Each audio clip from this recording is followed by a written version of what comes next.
തോൽവി അറിയാതെയാണ് ഇന്ത്യയും ദക്ഷിണാഫ്രിക്കയും ഫൈനലിലെത്തിയത്. ഇരു ടീമിൻ്റെയും കരുത്തും പോരായ്മകളും എന്താണെന്ന് നമുക്ക് നോക്കാം. അനിൽ വാസുദേവ് ഡെസ്കിൽ നിന്നും തയ്യാറാക്കിയ ഒരു എക്സ്പ്ലെയിനറാണ് ഇനി പ്രേക്ഷകരിലേക്ക് വരുന്നത്. രണ്ട് അപരാജിത സംഘങ്ങൾ ഒരു മത്സരത്തിൽ കൂടി ആ റെക്കോർഡ് നിലനിർത്താനായാൽ ആ ടീമിനെ കാത്തിരിക്കുന്നത് കുട്ടി ക്രിക്കറ്റിന്റെ വിശ്വകിരീടമാണ്. ദക്ഷിണാഫ്രിക്ക 8 മത്സരങ്ങളും ജയിച്ചപ്പോൾ ഇന്ത്യക്ക് 7 ജയം. ഒരു മത്സരം മഴയെടുത്തു. കടലാസിലെ കരുത്ത് വെച്ച് നോക്കിയാൽ തുല്യ ശക്തികളുടെ പോരാട്ടമാണ് ഫൈനൽ മത്സരം. നായകൻ രോഹിത് ശർമ്മയുടെ ബാറ്റിലാണ് ടീം ഇന്ത്യയുടെ പ്രതീക്ഷ.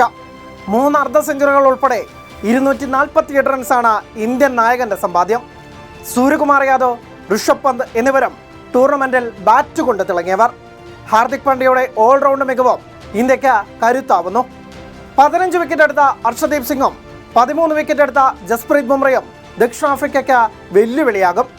ഇവരെക്കാൾ ദക്ഷിണാഫ്രിക്ക ഭയക്കുന്നത് അക്സർ പട്ടേൽ, കുൽദീപ് യാദവ്, രവീന്ദ്ര ജഡേജ സ്പിൻ ത്രയത്തെയായിരിക്കും.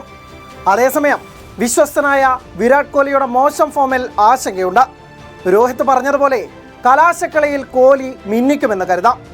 ടീമിലെ വീക്ക് ലിങ്ക് എന്ന എല്ലാവരും പറയുന്ന ശിവം ദൂബെയെ മാറ്റി യശസ്വി ജയ്സ്വാളിനെയോ മലയാളി താരം സഞ്ജു സാംസണെയോ ആദ്യ 11-ൽ കൊണ്ടുവരുമോ എന്നും കണ്ടറിയണം.